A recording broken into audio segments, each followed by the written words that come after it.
संगोपन संस्था संचलित सविता रमेश फिरोदिया प्रशाला अहमदनगर इयत्ता 5वी विषय परिसर अभ्यास भाग 1 धडा 11वा आपले घर व पर्यावरण।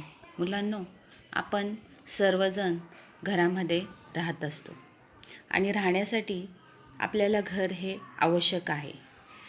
घरे ही वेगवेगळ्या प्रकारची असतात। समोर दिलेल्या घरांची चित्रे पहा आणि प्रश्नांची काही उत्तरे द्या। तर सांगा मुलांनो, घरे बनवण्यासाठी कोणकोणते साहित्य वापरतात? सिमेंट, रेती, विटा, कौले, लाकूड अशा अनेक प्रकारच्या साहित्यांची घर बनवण्यासाठी गरज असते। तुम्ही पाहिलेल्या कोणत्याही 2 घरांमध्ये काय फरक होता हे सांगा। तर मातीची घरे ही कच्ची असतात आणि सिमेंटची घरे ही पक्की असतात। घरामुळे आपल्याला कोणकोणत्या बाबींपासून संरक्षण मिळते? घरामुळे आपल्याला थंडीपासून, पावसापासून, वाऱ्यापासून, प्राणी व चोरांपासून संरक्षण मिळते। दिलेल्या चित्राचं निरीक्षण करा आणि अ, ब, क या घरामध्ये काय फरक आहे? कोणतं घर तुम्हाला जास्त सुरक्षित वाटतं?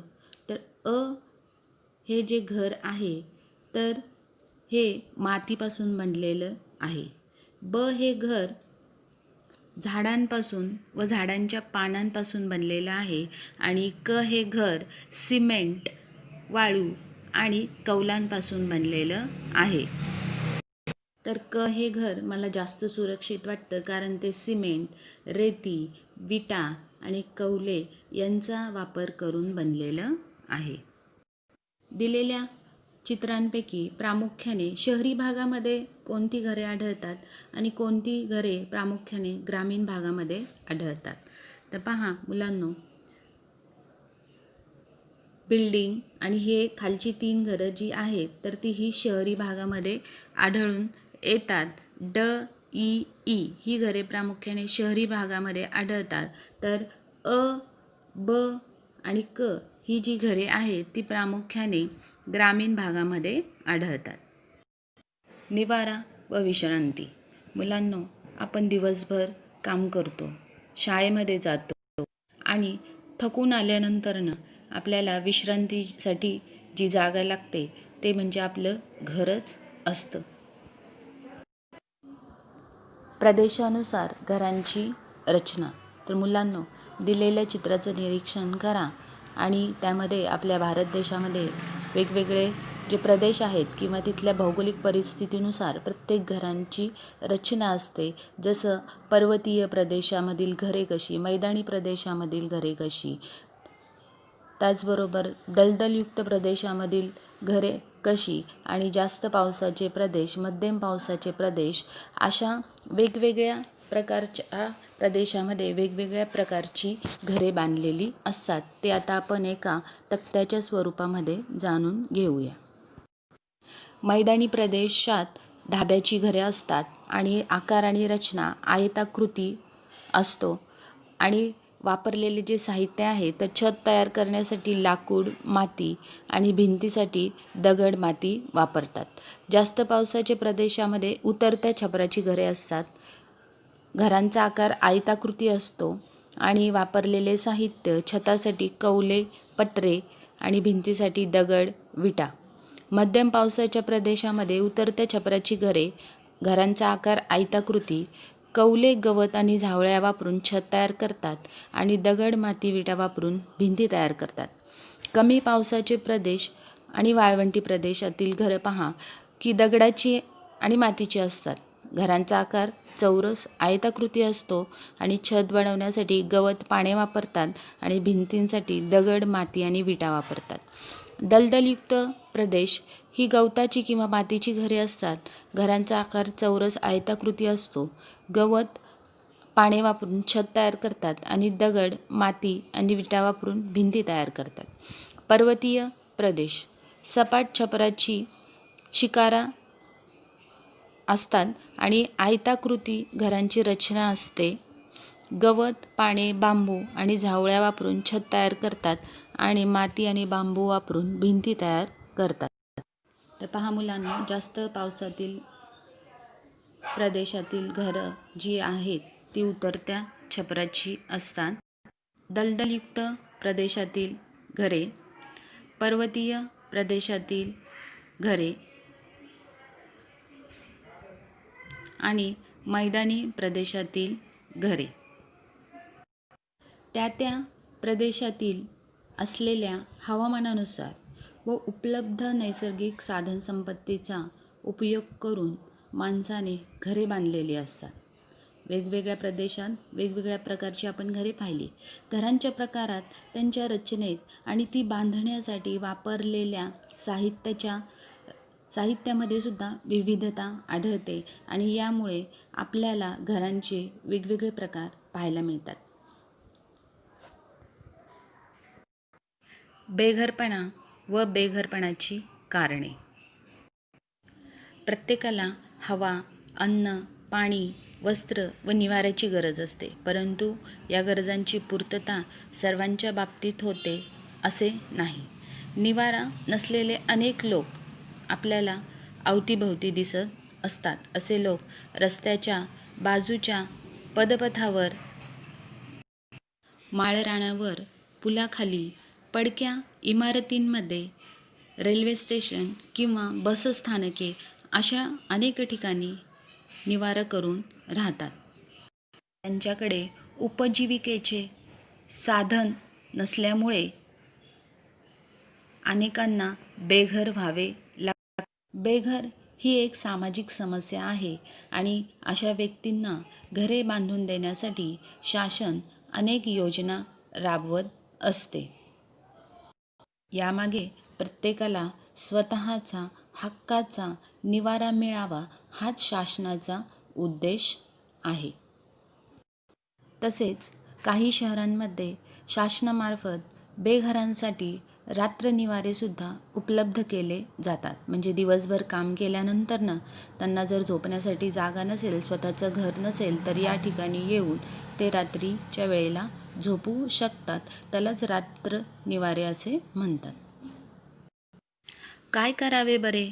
आजीच्या घरासमोर बांधकाम सुरू आहे, त्यामुळे मोठ्या प्रमाणावर आवाज होतो व धूळ पसरते. आजीतला व त्याच्या घरातल्यांना याचा खूप त्रास होतो आहे. या समस्येतून मार्ग काढण्यासाठी अजितनं काय केलं पाहिजे? तर अजितनं घरातील सर्व दारे आणि खिडक्या या लावून घेतल्या पाहिजेत. घरामध्ये धूळ येणार नाही याची काळजी घेतली पाहिजे आणि रोजच्या रोज जी धूळ आलेली आहे ती स्वच्छ केली पाहिजे. माहीत आहे का तुम्हाला माणसाच्या निवाऱ्यात काळानुरूप होत गेलेले बदल? तर पहा मुलांनो, पूर्वी आदिमानव हा झाडावर राहत असे. नंतर हळूहळू तो गुहेत राहू लागला, मग दगडाच्या घरामध्ये राहू लागला. त्यानंतरनं झाडांच्या पानांपासून बनवलेल्या घरात राहू लागला. नंतर मातीच्या घरामध्ये राहू लागला. नंतर हळूहळू कौलाच्या घरामध्ये, अशा प्रकारे नंतर सिमेंटच्या उंच उंच बिल्डिंगमध्ये आणि घरामध्ये राहू लागला. आणि माणसाच्या निवाऱ्यात काळानुरूप कशा प्रकारे बदल होत गेला हे आपल्याला या चित्रातून स्पष्ट जाणवते. बेघरपणाची कारणे: परवडणाऱ्या घरांचा अभाव, अपुरे आर्थिक उत्पन्न, बेरोजगारी, दारिद्र्य, नैसर्गिक आपत्ती, शारीरिक व मानसिक आजार. दिवसेंदिवस वाढणारी बेरोजगारी व त्यामुळे निर्माण होणारे दारिद्र्य यामुळे लोकांना उपासमार व दारिद्र्य अशा गोष्टींना सामोरे जावं लागतं आणि त्यामुळे त्यांना अशी महागडी घरे घेणे परवडत नाही. तसेच अचानक येणारी नैसर्गिक आपत्ती हे देखील बेघरपणाचं एक महत्त्वाचं कारण आहे. अचानक महापूर किंवा एखाद्या ठिकाणी भूकंप होतो, अशा वेळेस लोकांची घरं ही पुराच्या पाण्यामध्ये वाहून जातात आणि ते बेघर होतात. तसेच काही शारीरिक व मानसिक आजार व्यक्तीला असेल तर घरातील इतर लोक त्या व्यक्तीला घराच्या बाहेर हाकलून देतात आणि त्यामुळे ती व्यक्ती बेघर होते. अशा प्रकारे बेघर असणे ही एक सामाजिक समस्या आहे. मुलांनो, हे नेहमी लक्षात ठेवा की मानवाची घरे कितीही वेगवेगळ्या प्रकारची असली तरी प्रत्येकाला स्वतःच्या घराची ओढ असते. कारण घर हे केवळ दारे, खिडक्या, भिंती, छप्पर यांनी तयार होत नाही, तर घरातील माणसे, त्यांचा स्नेह, एकमेकांबद्दलची आत्मीयता यामुळेच घराला घरपण येते. पर्यावरण प्रदूषण. मुलांनो, जगाची लोकसंख्या सातत्याने वाढत आहे.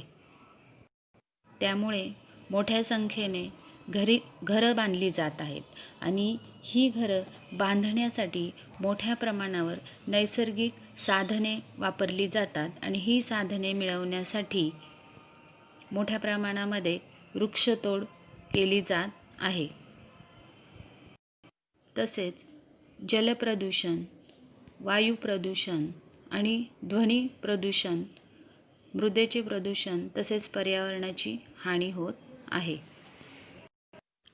डोंगर पोखरणे, समुद्र किनारा तसेच नदीपात्रातून वाळू उपसा करणे, जमिनीमधून दगडमाती काढणे, जमिनीतील पाण्याचा अतिरेकी उपसा करणे, जमीन मोकळी करण्यासाठी झाडे तोडणे, तळी, ओढे, नद्या, खाड्या व सखल भागात भर घालून जमीन तयार करणे, वाढत्या शहरीकरणामुळे वस्त्या व रस्ते उभारण्यासाठी लागणारी जी जमीन कमी पडू लागल्यानंतरनं शेती व इतर उपयोगासाठी असलेली जमीन ही वापरली जाते आणि शेतीसाठी जमीन कमी पडू लागल्याने वनासाठी राखलेली जमीनही शेतीसाठी वापरतात आणि त्यामुळेच मोठ्या प्रमाणामध्ये वृक्षतोड होऊन वनांचा नाश होत चाललेला आहे. घरांसाठी लागणारे साहित्य तयार करण्यासाठी ऊर्जेचा वापर करावा लागतो. मातीपासून विटा, चुनखडीपासून सिमेंट आणि वाळूपासून काच बनवणे इत्यादीसाठी ऊर्जेचा मोठ्या प्रमाणावर वापर केला जातो आणि आपण ऊर्जा निर्माण करण्यासाठी कोळसा, नैसर्गिक वायू व खनिज तेल यासारखी इंधने आपण वापरतो.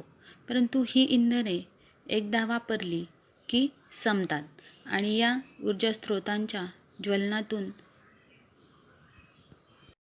वायू प्रदूषणही होते आणि हे ऊर्जा स्रोत निसर्गात निर्माण होण्यासाठी लाखो वर्ष लागतात आणि त्यामुळेच मुबलक प्रमाणात उपलब्ध असलेल्या व प्रदूषण न करणाऱ्या सौर ऊर्जा व पवन ऊर्जा यासारख्या ऊर्जा स्रोतांचा वापर वाढवायला पाहिजे, कारण हे कधीही संपुष्टात न येणारे ऊर्जा स्रोत आहेत. निवारा. मुलांनो, ज्याप्रमाणे आपल्याला राहण्यासाठी घराची आवश्यकता असते, त्याप्रमाणे सर्वच सजीवांना निवाऱ्याची आवश्यकता असते.